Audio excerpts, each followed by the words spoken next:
G'day everyone, welcome back to the vlog. It is currently about 6:45 AM here in Melbourne, and we're yet another day removed from the previous vlog. We had that absolute sun run of a session yesterday, and well, I'm pretty happy to say something similar happened yesterday.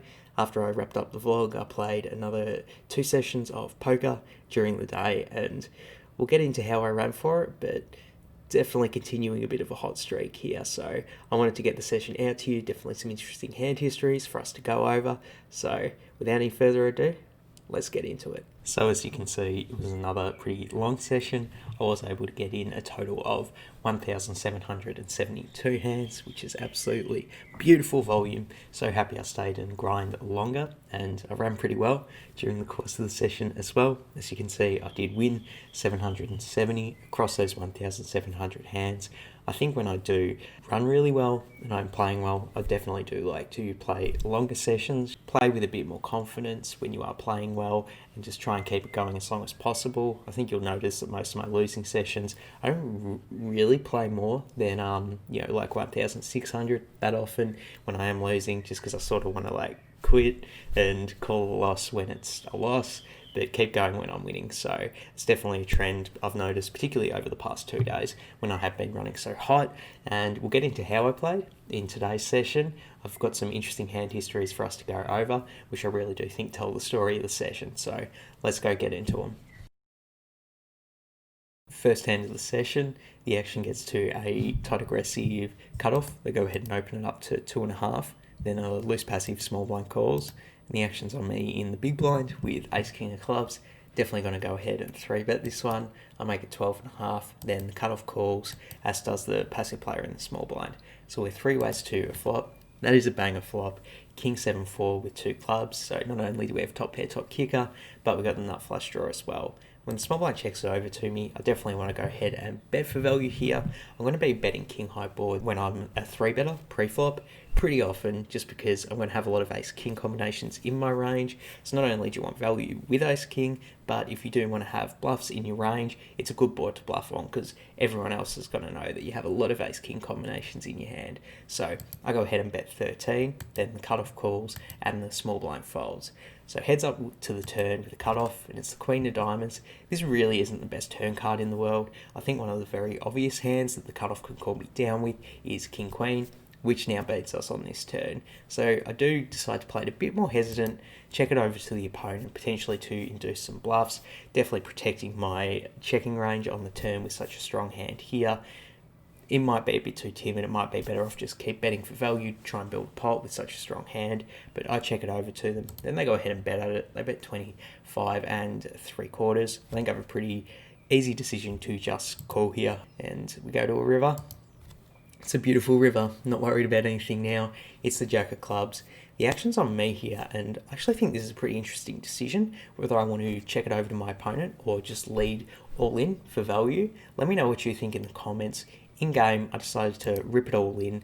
The reason for this is, against a tight aggressive opponent, I think they're going to be a bit too timid to go ahead and bet 2 pair themselves when the front door flush gets in. And additionally, when I rip it all in, I'm still going to get value from worse flushes that took this line, and it's just, I think this is the best way to get max value when my opponent does have a hand that's 2 pair or stronger, because I don't think they'll bet it off themselves. Some merit to checking over to them to induce bluffs. I just don't really trust that a tight aggressive player is going to be able to find bluffs here, particularly when we have the ace of clubs, because that seems like a card they would use for a bluffing hand on this river. So I go ahead and rip it all in, and then my opponent throws in the call. Ooh, we're loving that news. We know we're going to scoop this one in because we have the nuts, but we do get to see what the opponent had, and it's pocket queens. So pretty sick run out for them, turning the set and then getting hit with the flush on the river. So absolutely running hot to start this session off, coolering the hell out of our opponent in a 3-bet pot. This next hand's a bit of an interesting one. I take a bit of an unconventional line to try and exploit a very tight opponent. So the action folds to me in the cutoff, and I have ace king suited yet again. Go ahead and open it up to 3. Then a tight aggressive player on the button calls, and the action's on a tight aggressive small blind. Now, so this plays tight aggressive, but I actually haven't ever seen them open a hand at the table, and we've been here for about 45 minutes or so at this point, so I do put them on a pretty tight range of hands if they ever do VPip, and they sure as hell VPip this hand because they go ahead and 3-bet it to 14.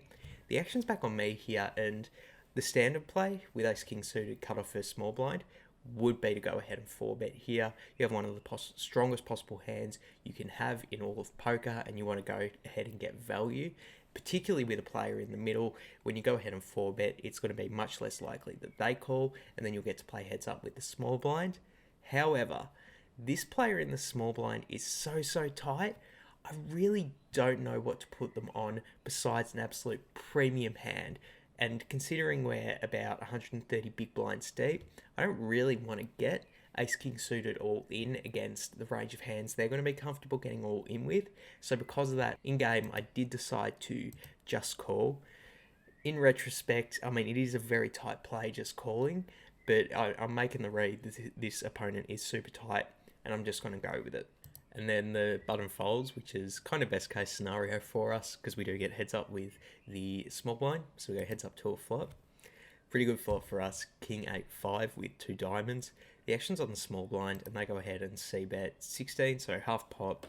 The action's on me here, and I think we have a pretty clear decision to call. I think raising here will be a pretty big overplay. Still concerned that they have aces in their range, and even if they do have ace-king, like, it's not like we're going to be able to fold them off of a chop. So we see the turn, which is the 4 of diamonds, completing front door flush draws. So the action's on the small blind.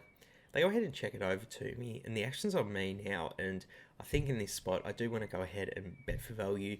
I do think we can get a bit of thin value from if my opponent has like pocket queens with a diamond, pocket jacks with a diamond. I do think they might have them in their range sometimes, but I definitely think a lot of those hands aren't going to c-bet on the king high board, but some of them might. So I can get value from those hands. So I go ahead and bet 32. Half the size of the pot. I probably could size down a little bit just to try and give hands worse than mine a better price to call. Then the opponent goes ahead and calls. So both of us still heads up to the river. The river's the jack of clubs. Small blind goes ahead and checks it over to me again. And pretty interesting decision here, whether we want to shove all in for value or just check it back. My opponent only has about half the size of the pot left. If I go all in here, will they call with pocket queens? I really don't think they will. Will they call with pocket jacks? Well, they absolutely will now. We actually lose to jacks now. Some possibility they rip it all in to try and bluff them off of a chop if they have ace king, but it's just when they're so short stacked, I really don't even think I'm going to be able to get them off a chop. And then we're sort of just free rolling ourselves by getting called with either aces or jacks. So ultimately, I do decide to check back, which is a decision I'm very happy with, particularly in terms of results, because we do see our opponent does have pocket aces, even with the ace of diamonds. So I am disappointed to lose a big one here, but I think my decision to play it very cautious as a result of me paying attention to my opponent's tendencies, it absolutely paid off in this instance, because typically I would just get ace-king suited all in for 130 big blinds against a typical small blind 3-bet range, but because I was paying attention to their frequencies, I was able to make a good exploit, and I saved myself 68 on the session, so absolutely stoked in terms of the results on this one. Next hand, we have a post from the under the gun player, then the action's on me in +1, pocket queens. I go ahead and raise it up to 5, then the action gets to a loose passive player in the low jack. They go ahead and call, and then the original poster folds, so it heads up with the low jack to a flop. That's a banger flop if I ever saw one. Queen 9-9 with 2 spades, so we do flop a full house. When the action's on me here, I decide to go ahead and c-bet 4, and I really like this play. I think I want to go ahead and try and get value with a hand this strong, but I can't size up that large just because we do block our opponent having an easy call down with like king queen or queen jack, because it's less likely they have those hands when we have so many queens in our hand ourselves. So I want to bet a bit smaller and do some calls from lighter hands, and then the opponent does call. So very happy with that, and we go to the turn. Turns of 4 hearts. The action's on me now, and I think this is a pretty interesting decision, whether we want to keep betting or not, or we want to check it over to our opponent. The benefits of betting would just be to keep on building the pot. If my opponent has a 9, they're probably going to raise us on this turn, so we're loving that news. The thing is, it's so unlikely that my opponent does have a very strong hand that can just call down, because we block the queens, because it's unlikely they have a 9 because there's so many 9s on the board, I think it's more likely they floated with an ace high type hand or something that's a gut shot. And the benefit of checking it over to them on this street is they're going to be inclined to go ahead and bluff with one of those hands to try and get me off of an ace high holding. So that's what I do decide to do. I do think there is merit to betting as well, but then the opponent goes ahead and bets 7. The action's back on us now, and I decide to just call here. Going ahead and check raising here, it would be very, very strong, and the only benefit I would see to it is building a pot against a 9. If I really wanted to just bet at this pot to make it really big, I would have rather just kept betting on the turn, but we're setting a trap here, so we heads up to the river. The river's the third 9, which actually isn't the best card in the world for us. I did say that I do think my opponent might have some 9s in their range when they bet the turn. I think it was more likely they were bluffing on the turn though, but this card's also bad because the front door flush you can get in, so your opponent can't pay us off with a flush. They also can't pay us off with a straight if they had Jack 10. So the action's on me here, and I go ahead and check it over to them again, just because I think a lot of those straight draw hands are going to fold if I lead, which is bad. They might potentially bluff at it if I do check it over to them, but also somewhat concerned if I lead out here and then get raised. I think my opponent's going to have a 9 a lot of the time, which, I mean, I'm just not that in love with. So I continue the trap, I go ahead and check it over to them. Then things get interesting because my opponent goes ahead and bets the size of the pot. When they bet this large, they are literally representing either a queen or a 9, most likely a 9. So the action's on me here, and I'm not going to go ahead and fold here. My opponent definitely could be betting like king queen for value, even to this sizing. I don't want to raise either though, just because I said there is a potential my opponent could have a 9. And even if my opponent does have like king queen, I think they might call a check raise all in, which is great because then we get a lot of value. But there's some potential they'll fold, and with the amount of blockers out there, I think they're going to have a pretty equal amount of 9s here as they would a queen. So I really don't see the value in going ahead and ripping it all in. I think it's a good decision to just call, and I go with that read in game. I do throw in the call, and then our opponent shows us king 10 of hearts. So they did float with one of those gut shots on the flop, and then they kept blasting at it, and I'm absolutely stoked to rake in this pot. This next hand, out of all the hands I played this session, I'm probably the least sure about my line in this hand. I do think there are a bunch of different interesting decision points, so let's hop into it. The action folds to a loose passive player in the +2 position. They open limp, then the action's on me in the low jack with 7-6 clubs, and I go ahead and ISO to 5 here. I'm really not sure about this decision. On one hand, this is a very loose open from the low jack when we've still got most of the field to worry about waking up with a stronger hand, so it might be a bit too loose, but on the flip side to that, we are very, very deep effective with the original limper, so getting to play heads up with them in position is going to be great. So you do want to be raising a wider range of hands in this dynamic. I'm just really not sure if 7-6 suited is a bit too loose or not. Regardless, I raised it up, and then we get a call from a loose passive cutoff, and then the action gets to a loose passive player on the button, and they actually go ahead and 3-bet it to 15. The action folds back around to me, the original limper folds, and I have a pretty interesting decision yet again, whether I want to call or not. On one hand, I really do want to call just because I am getting such a good price. On the other hand though, I kind of don't want to call just because the effective stack with 3-better is pretty low, and playability post-flop is going to be very difficult out of position. So again, really not sure what decision is the best on this straight, but I do decide to go ahead and call, which I think is fine. I'm just not sure, folding might be a bit better. And then the cutoff calls as well. So we do go 3 ways to a flop. Pretty good flop for us, 10-8-4 with 2 hearts. So we do have a double gut shot. I go ahead and check it over to the pre-flop aggressor, as does the cutoff. Then they go ahead and bet 27.5. The action gets back to me here, and I think this is yet again another super interesting decision. I don't mind any 3 of the options on this street. You definitely could just go ahead and fold when the opponent goes ahead and bets fairly large into 2 people. I think they're going to have a lot of overpairs in their range, so the chances we're beat here are very, very high. Whenever that's the case, you can just go ahead and fold and it won't be that much of a mistake. However, I kind of like calling as well, just because I do think you have implied odds against that range. I have 8 outs to hit a straight, and I really think my opponent, when they go ahead and bet this much, and I call, like the SPR is going to be so low, I really don't see them ever folding an overpair. So I definitely think there are implied odds to calling, and I think there's some merit to check raising as a semi-bluff too, just because it's going to put them in a bit of an awkward spot with an overpair. However, I label them as a loose passive opponent, so I really don't think they're ever going to fold an overpair. Plus, I do have to worry about the cutoff waking up with a set here. I think they have all the sets in their range, and if we go ahead and check raise and get called by them, we're in a lot of trouble. So I do decide to just call, but like I said, really unsure on this spot. Calling, I feel like probably is the best play. Folding probably a bit too conservative when you do have the implied odds, but calling not great when the cutoff can wake up with something. Fortunately, this time they don't because they go ahead and fold. So we're heads up with the button to the turn. Boom, that is a good turn. We turn the nuts on the 5 of diamonds. The action's on me. I go ahead and check it over to the aggressor. They keep betting at it. They go ahead and bet 65.5. They only have 59 behind. You already know, I'm all in for value with the nuts. Then my opponent snap calls me off, which we're loving when we have the nuts.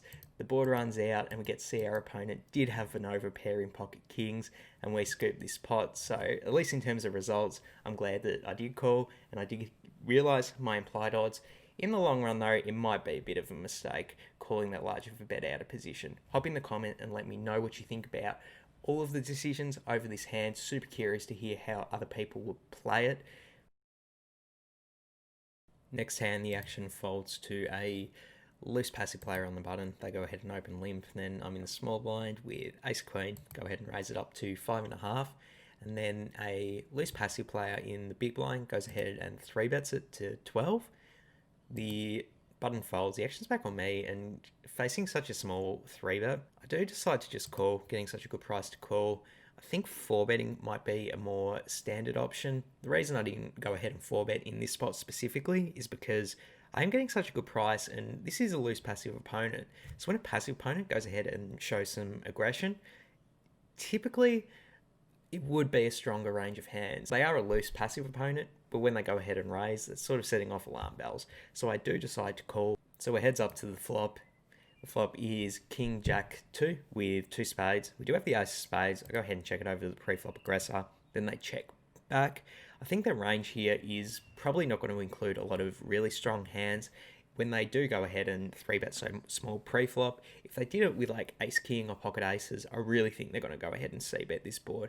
Most of the time, it's just a tendency I notice in when a loose passive player does 3-bet and then they have a strong hand. They might do a weird sizing pre-flop, but then they're going to bomb the flop with a strong hand. So I think their range is going to have a lot of pocket queens, pocket tens, maybe even like some jack 10 suited type stuff. They can have ace queen themselves for sure.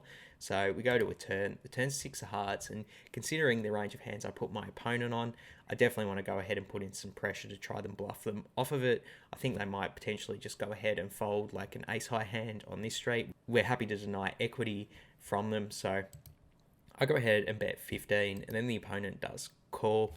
And I actually think they're going to be continuing a lot with that range of hands I put them on when they check back the flop. So I'm not actually too concerned when they do call here, because when the river's a 4 of hearts, this is a perfect river for us to keep bluffing on. I actually think any river would have been a good river for us to bet, except for a queen. So I go ahead and bet 39. I'm just continuing the bluffing. I really think this is going to be hard for my opponent to call off if they do have ace queen, pocket queens, or pocket tens, considering there's a king out there and I'm showing some strength. So I go ahead and bet 39, and then we do get it through. So pretty simple bluffing spot, but I am happy that I did key in, take note of the dynamics between me and villain, and I was able to get a fold out of them as a result. Next hand, a loose passive player limps under the gun. Then the action gets to me in the hijack with king 10 of clubs. I go ahead and ISO it up to 5. Then I get a call from a tight passive player in the big blind, and the original limper actually folds. So we go heads up with the big blind to a flop of 6-3 deuce with 2 clubs. Pretty good flop for us. The big blind goes ahead and checks it over to me. I think this is a great spot for me to go ahead and c-bet.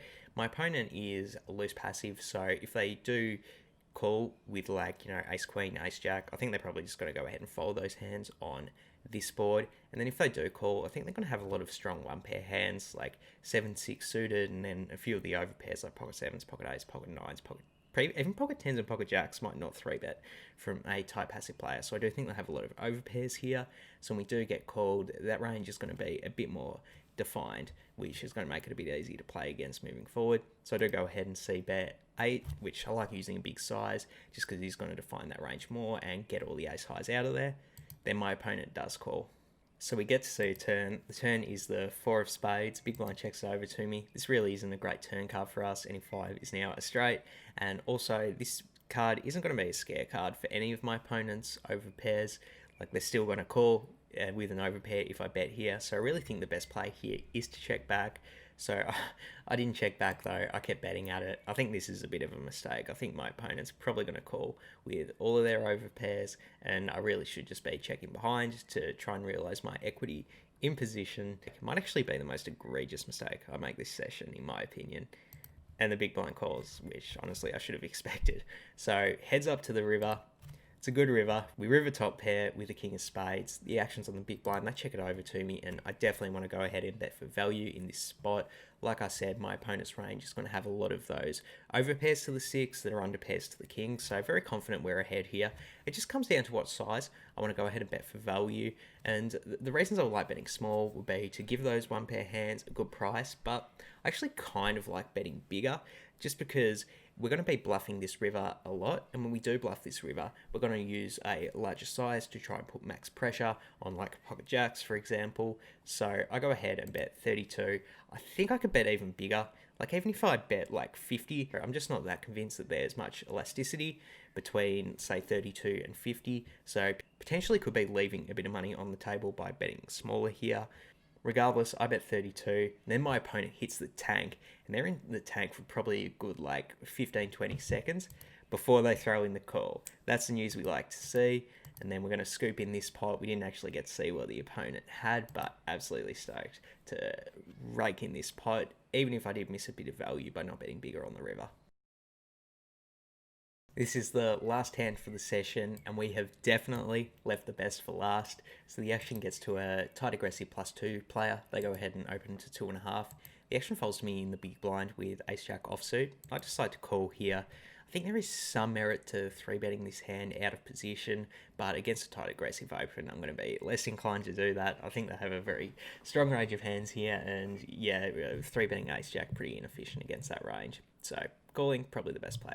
We go heads up to a flop of ace-king 4 with 2 clubs. I go ahead and check it over to the pre-flop aggressor.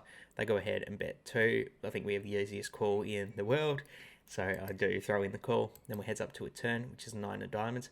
I check it over to the villain, and here's where things start to get really interesting.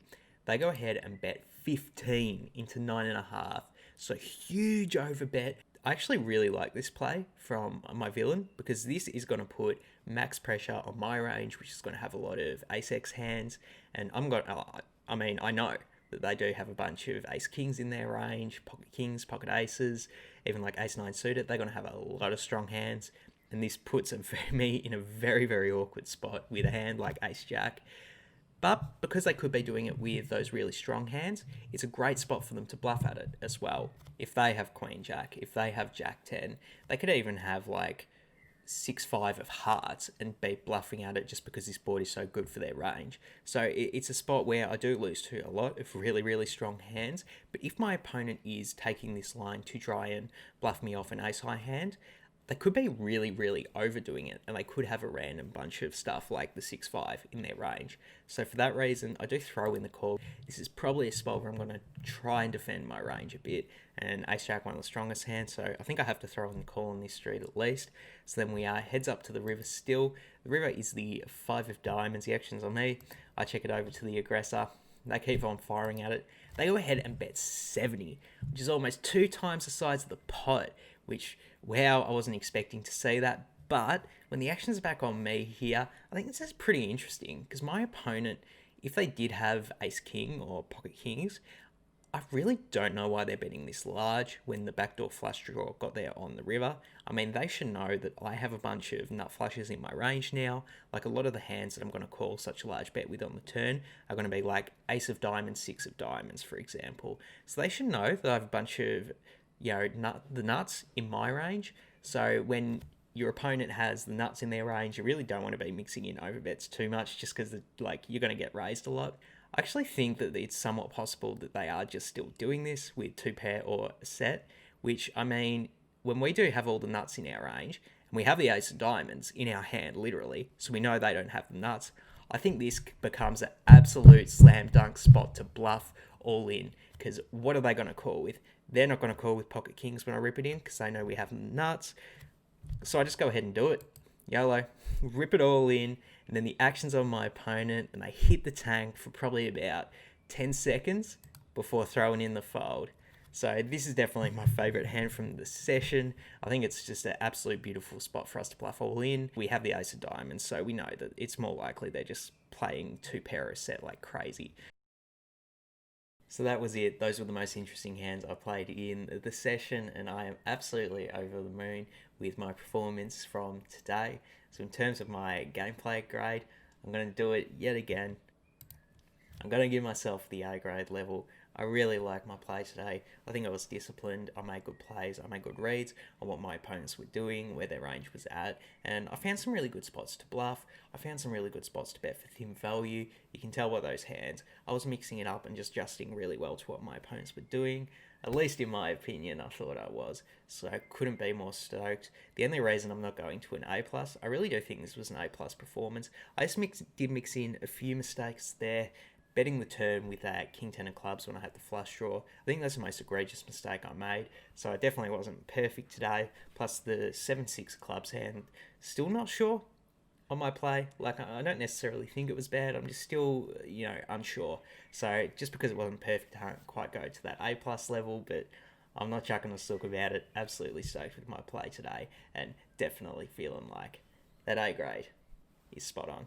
So that's going to wrap it up for today. Thank you so much for sticking all the way to the end of the video. I really do appreciate you sticking around. That does help the channel's analytics. Something else that helps the channel's analytics is if you hit that thumbs up button and also subscribing to the channel. Thanks to everyone who has already subscribed. I really do appreciate it.